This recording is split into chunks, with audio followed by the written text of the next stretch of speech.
Dans la deuxième partie de ce chapitre, Management de la durée de vie d'un équipement, on va essayer de répondre à un certain nombre de questions. Par exemple, quelle politique vis-à-vis de l'équipement? Est-ce qu'on doit la renouveler? Est-ce qu'on doit la renouveler? Ou est-ce qu'on doit prolonger sa durée de vie?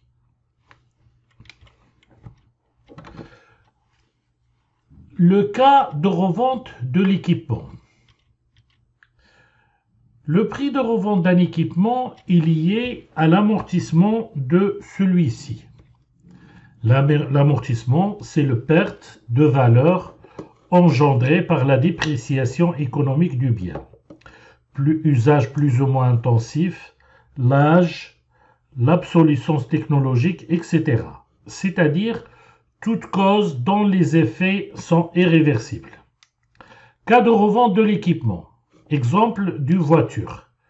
Son coût Argus et sa valeur de revente. En France, c'est son coût Argus qui est sa valeur de revente. Cette valeur tient compte de son année de fabrication, mais elle peut être modifiée par d'autres facteurs comme les kilométrages trop importants par exemple.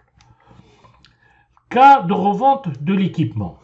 Un plan d'amortissement s'établit par rapport à la durée de vie prévisionnelle de l'équipement selon un modèle dégressif linéaire ou lié à la nature du bien. Ainsi, toujours pour une voiture, l'Argus n'est pas le même selon que la voiture ait un moteur essence ou diesel. Un autre exemple, c'est la dépréciation du matériel informatique, c'est une dépréciation exponentielle.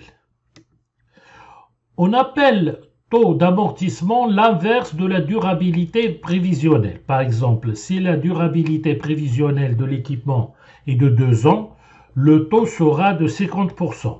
Inversement, si la durabilité prévisionnelle est de 10 ans, le taux baisse à 10%.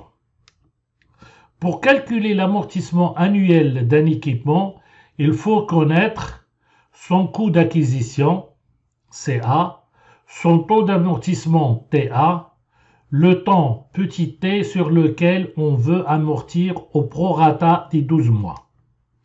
La valeur de l'amortissement VA s'exprime par VA, CA, coût d'acquisition, taux d'amortissement fois prorata.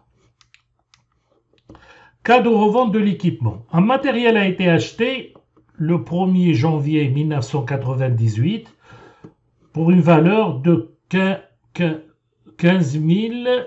2500 dirhams. Le taux d'amortissement est de 20% la première année, il est de 10% les années suivantes. Quelle sera sa valeur de revente le 1er février 2003? Donc, dans la première année, on va multiplier par 20%, le prorata c'est 1, donc c'est 3050, donc le prix d'achat c'est 15 2500 moins 3050 est égal à 2200. 1999, etc. Mais là, dans ce cas-là, on a 10% à la place de 20%, parce qu'on a dit c'est de 2%. Voilà. Jusqu'à la dernière année où nous avons juste un mois, donc c'est le prorata, c'est 1 sur 12, d'où 5972, c'est le prix à 2003.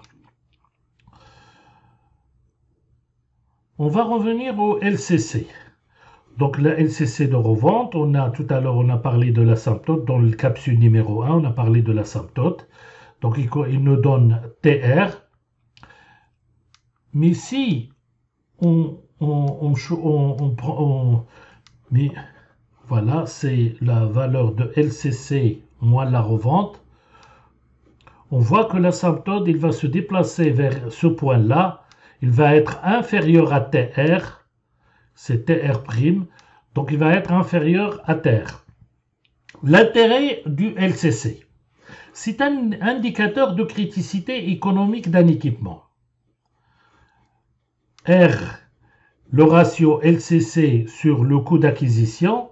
Plus ce ratio est élevé, plus on dépense d'argent pour garder une bonne disponibilité opérationnelle de cet équipement.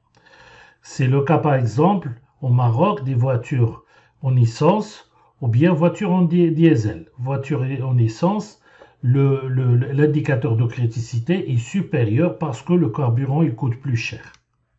Inversement, plus ce ratio est faible, moins on s'en occupe. L'intérêt également du LCC. L'expérience montre que 90% du LCC sont connus avant la mise en service. Il se fait pour cela de faire une étude préalable sur nos matériels de type AMDEC pour trouver les causes possibles de défaillance. Les 10 autres pourcents sont liés aux conditions de fonctionnement de l'équipement, les contraintes de l'environnement. Alors pourquoi acheter du matériel si on sait déjà qu'il va dégager des charges récurrentes? Hormis les grandes entreprises ayant un service RD, les autres entreprises PME et PMI passent obligatoirement par une entreprise tierce pour investir dans un équipement. Cette entreprise tierce est en règle générale choisie sur appel d'offres. Dans beaucoup de cas, on opte pour la moins disante, cas des marchés publics. De plus, ce sont les commerciaux ou les financiers qui effectuent le choix, économie oblige, ou alors avantage en nature. Donc, on associe rarement les ingénieurs de maintenance, etc. L'équipement acheté, son regard technique provoque obligatoirement un ratio R élevé, alors que le service maintenance aurait vu tout de suite les problèmes possibles de fiabilité. La logique de progrès est donc de privilégier le coût du service rendu plutôt que le coût d'acquisition. En d'autres termes, c'est le long terme qu'il faut privilégier, c'est-à-dire qu'il faut impérativement prendre en compte les contraintes de maintenance dès l'investissement. Le LCC permet de justifier ce qu'on peut appeler le mieux investir.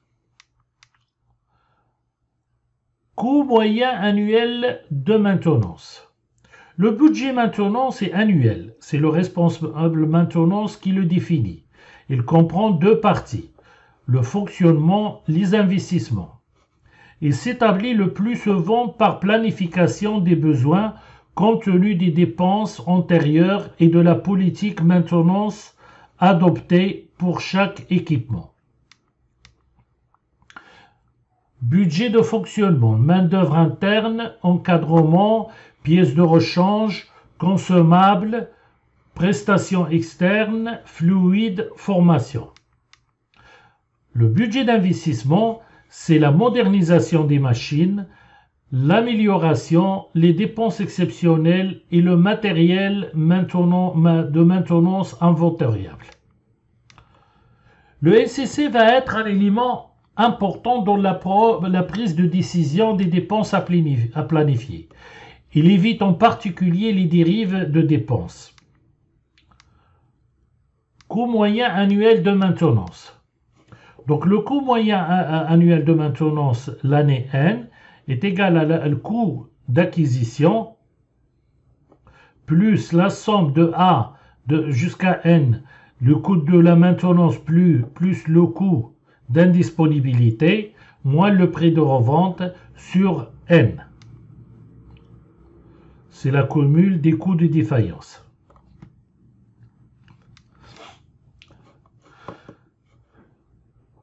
Coût moyen annuel de maintenance en cas de rénovation. Donc en cas de rénovation, il faut ajouter le coût de rénovation dans l'expression.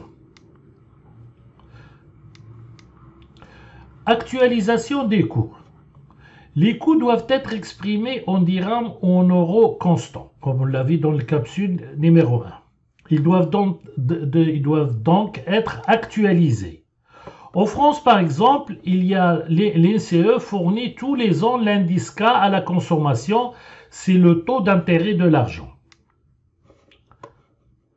Donc CMA, N, CA fois 1 plus K à la puissance N, c'est le taux le taux d'intérêt de l'argent plus somme des cumuls de la maintenance et de l'indisponibilité fois également 1 plus K à la puissance n moins a moins le prix de revente.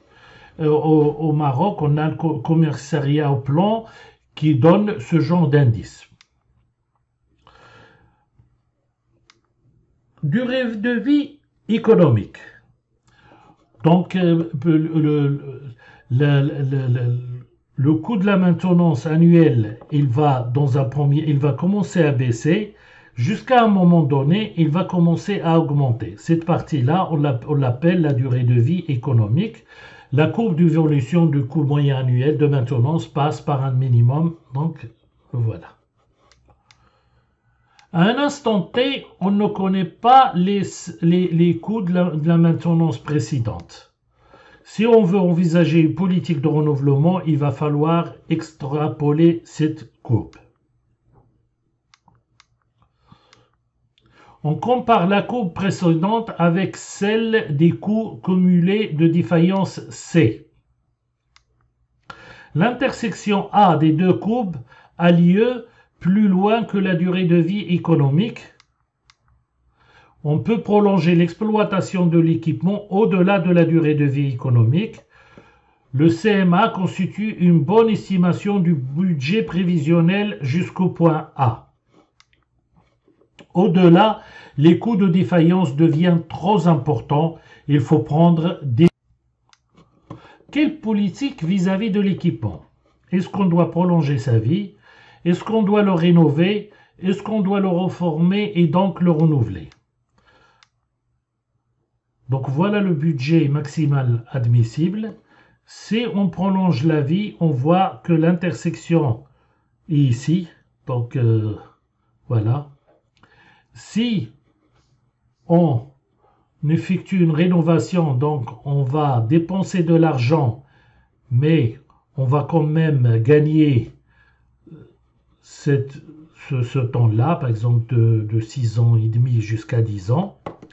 Mais la meilleure option reste le renouvellement, parce que même si on dépense de l'argent, on peut aller jusqu'à 13 ans et demi. Voilà. Donc l'option A, c'est la durée de vie est prolongée jusqu'à un budget maximum admissible, 7,5 ans.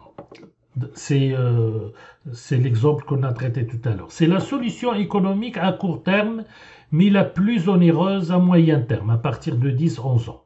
L'option numéro 2, on rénove l'équipement, ce qui limite les investissements.